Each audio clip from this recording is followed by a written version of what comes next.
Everyone, ads net ജേണിയിലേക്ക് എല്ലാവർക്കും സ്വാഗതം. നമ്മുടെ ആഡ്സ് ഫാമിലി ഓരോ ദിവസം കൂടും ഇങ്ങനെ വളർന്നുകൊണ്ടിരിക്കുകയാണ്. നമുക്ക് പുതിയ പുതിയ മെമ്പേഴ്സ് ഇങ്ങനെ വന്നുകൊണ്ടിരിക്കുകയാണ്. സോ നമ്മുടെ നിരഞ്ജൻ സാറിൻ്റെയും അതുപോലെ തന്നെ നമ്മുടെ റഹൂഫ് സാറും നമ്മുടെ ആഡ്സിൽ വന്നിട്ട് 1 ഇയർ കംപ്ലീറ്റ് ആയിരിക്കുകയാണ്. സോ എങ്ങനെയുണ്ടായിരുന്നു അവരുടെ ഒരു കരിയർ ജേണി, നമ്മുടെ ആഡ്സിൽ അവരൊരു കരിയർ ഗ്രോത്ത് എങ്ങനെ ഉണ്ടായിരുന്നു എന്നുള്ളതൊക്കെ നമുക്കൊന്ന് ചോദിച്ചു വന്നാലോ? Come on. Hello Niranjan sir. Hello. എന്താണ്, നല്ല വർക്കിലാണോ? ചെറിയൊരു പരിപാടി ഉണ്ട്. ഓക്കെ.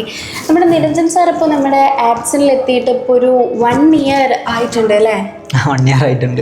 ഓക്കെ. എങ്ങനെ ഉണ്ടായിരുന്നു നമ്മുടെ ആഡ്സിൻ ജേണി? എങ്ങനെ ഉണ്ടായിരുന്നു ആഡ്സിൽ വന്നിട്ട് നിരഞ്ജൻ സാറിന് ഉണ്ടായിട്ടുള്ള ഗ്രോത്ത് എന്തൊക്കെയായിരുന്നു?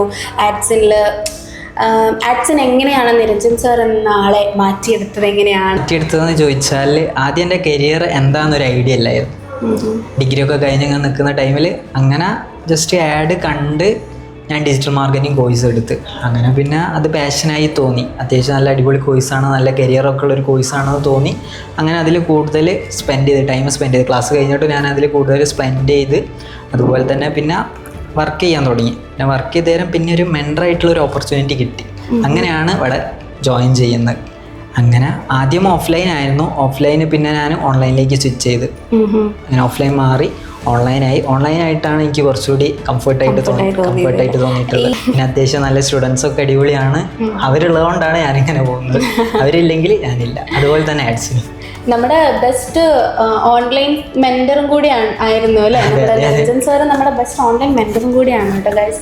ഓക്കെ. അപ്പോൾ എങ്ങനെ ഉണ്ടായിരുന്നു? അപ്പോൾ നിരഞ്ജൻ സാറിന്റെ ടീം ലീഡ് ആരായിരുന്നു? എൻ്റെ ടീം ലീഡ് ആദ്യം ജാസിം സാർ ആയിരുന്നു, ഇപ്പൊ റോബ് സാറാണ്. എങ്ങനെ ഉണ്ടായിരുന്നു ഇവർ രണ്ടു ആളുടെ കൂടി വർക്ക് ചെയ്യുമ്പോൾ? രണ്ടാൾക്കാർ അടിപൊളിയാണ്. രണ്ടാളും ഒരേപോലെ തന്നെ അടിപൊളി, ഒന്നും പറയാനില്ല. എന്തുണ്ടെങ്കിലും അതായത് എന്തെങ്കിലും ഒരു ഡൗട്ട് ചോദിച്ച് ചെയ്യാം, എന്തായാലും ഡൗട്ട് ഉണ്ടാവുമല്ലോ. ഞാൻ എന്തെങ്കിലും ഡൗട്ട് ചോദിച്ച് പോവുകയാണെങ്കിലും അപ്പൊ തന്നെ എന്താ മോനെ ക്ലിയർ ചെയ്യാ, ഒന്നും പിന്നേക്ക് വെക്കുന്നില്ലല്ലോ. അപ്പൊ തന്നെ അങ്ങനെ പോകും. റൂബ് സാർ ആണെങ്കിലും അതുപോലെ തന്നെ. ഒരു ടീം ലീഡ് എന്നുള്ള രീതിയിലല്ല നമ്മളോട് പെരുമാറുന്നത്. എല്ലാവരും ഒരേപോലെയാണെന്നുള്ള രീതിയിലാണ് എല്ലാവരുമായിട്ട്. അതായത് ഞാനെന്നല്ല, നമ്മളെ മെമ്പേഴ്സ് ആരൊക്കെ ഉണ്ട് അവരോടൊക്കെ ഒരേപോലെയാണ് പെരുമാറുന്നത്. അപ്പോൾ നമുക്ക് വർക്ക് ചെയ്യാനും ഒരു താല്പര്യം ഉണ്ടാവും. നമ്മൾ ഓവർ പ്രഷർ ചെയ്യില്ല, ചെയ്യേണ്ടത് കറക്റ്റ് ഫ്ലോയിൽ തന്നെ ചെയ്തു പോകാനും തോന്നും.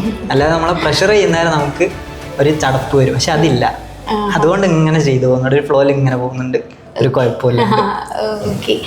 എങ്ങനെയുണ്ട് നമ്മുടെ ഫൈസി സാറിനെ കാണാൻ കിട്ടാറുണ്ടോ? ഫൈസി സാറെ കാണാൻ കിട്ടാറുണ്ടോ എന്ന് ചോദിച്ചാൽ ഇടയ്ക്ക് കിട്ടും, ഇടയ്ക്ക് കിട്ടില്ല. അങ്ങനെയാണ്, മാവേലി പോലെ എപ്പോഴെങ്കിലും ഒക്കെ വരുള്ളൂ.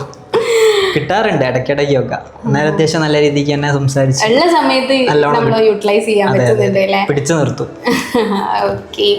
അങ്ങനെ എന്തായാലും വർക്ക്സ് നടക്കട്ടെ. ഇനിയും നമ്മുടെ കൂടെ ഒരുപാട് കാലം നമ്മുടെ കൂടെ ഇതുപോലെ സപ്പോർട്ടീവ് ആയിട്ട് തന്നെ നിരഞ്ജൻ സാർ ഉണ്ടാവണത് ഞങ്ങൾ എല്ലാവരും ആത്മാർത്ഥമായിട്ട് ആഗ്രഹിക്കുന്നു. Anyway by, congratulations. Thank you.